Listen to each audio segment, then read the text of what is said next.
books as she conceives them, or writes or revises them.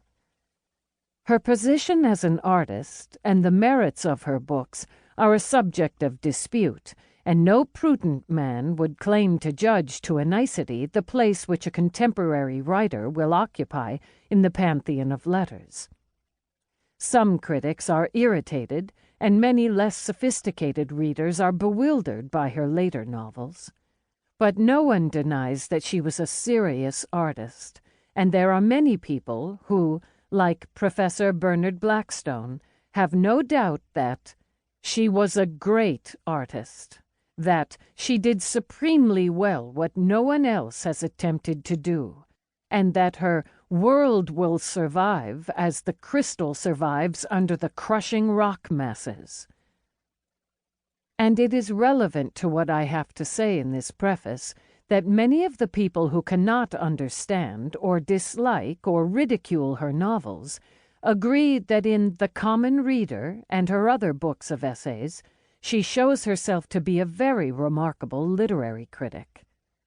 I have been carefully through the 26 volumes of diary, and have extracted and now publish in this volume practically everything which referred to her own writing.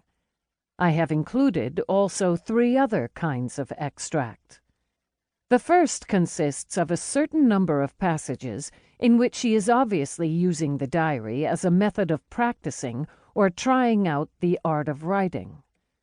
The second consists of a few passages which, though not directly or indirectly concerned with her writings, I have deliberately selected because they give the reader an idea of the direct impact upon her mind of scenes and persons, for example, of the raw material of her art.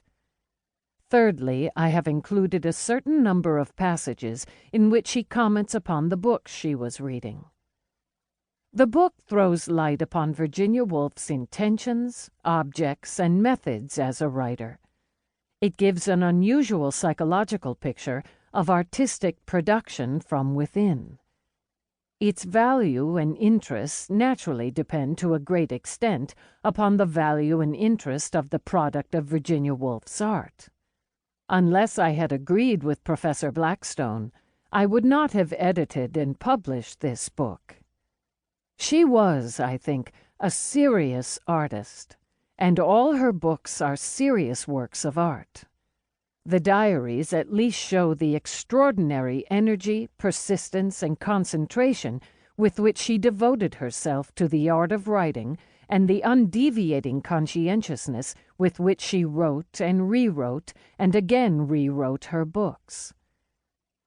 The Waves seems to me a great work of art, far and away the greatest of her books. To the Lighthouse and Between the Acts should also, I think, live in their own right, while the other books, though on a lower level of achievement, are, as I said, serious, and will always be worth reading and studying. I put forward this opinion, not as of any value, but as an explanation of my publishing the book. In editing the diary, I was in some doubt whether to indicate omissions. In the end, I decided not to do so as a general rule. The omissions and the dots would have been so continual as to worry the reader. One must remember that what is found here is only a very small portion of the diaries, and that the extracts were embedded in a mass of matter unconnected with Virginia Woolf's writing. Unless this is constantly borne in mind, the book will give a very distorted view of her life and her character. Virginia Woolf does not always indicate in the diary where she is when she is writing it, and it is rarely of much importance that the reader should know. The following facts will probably clear up any doubt in any particular case.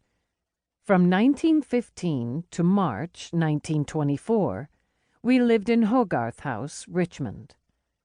This in the diary is often referred to simply as Hogarth.